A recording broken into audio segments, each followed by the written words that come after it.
Hello.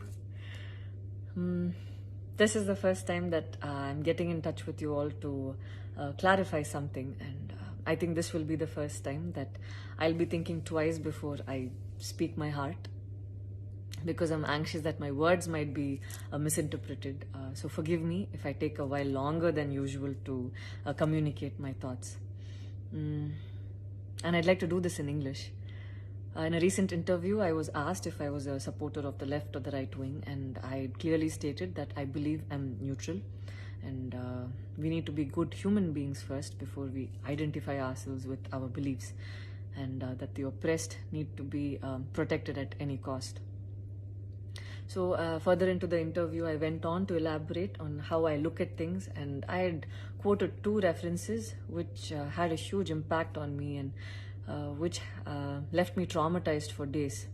In fact, after I watched the film The Kashmir Files, I had the opportunity to speak with the director, and this was 3 months ago. I remember telling him that I was disturbed seeing the plight of the people at that time, and being someone that I am, I would never belittle tragedy like the genocide and the generations of people who are still affected by it.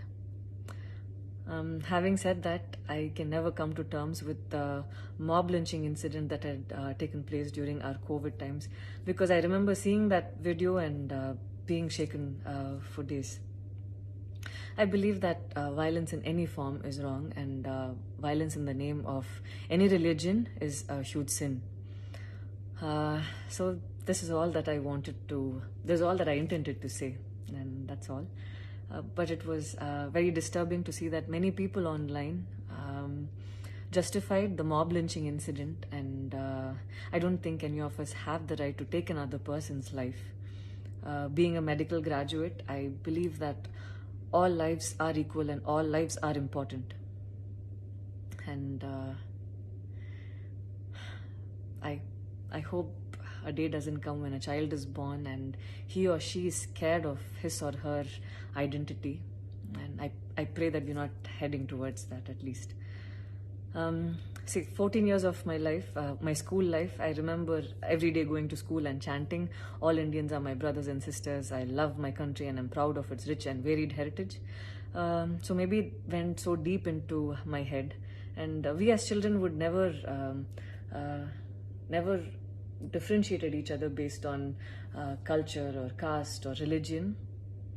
So anytime I speak, it comes from a very neutral ground, and I was very surprised to see that whatever I had spoken was taken in a completely different way.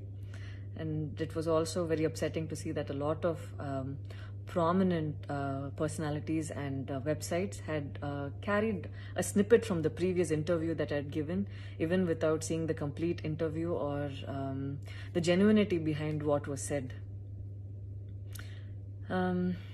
I would like to take this opportunity to thank the people who stood by me the last few days, because I remember feeling so alone and conflicted, wondering what I did wrong, and it was heartwarming to see that a lot of people raised their voice in support of me, and I felt like they knew me for who I am. So thank you so much for making me feel like I wasn't alone. So I wish you all happiness, peace and love. Thank you so much.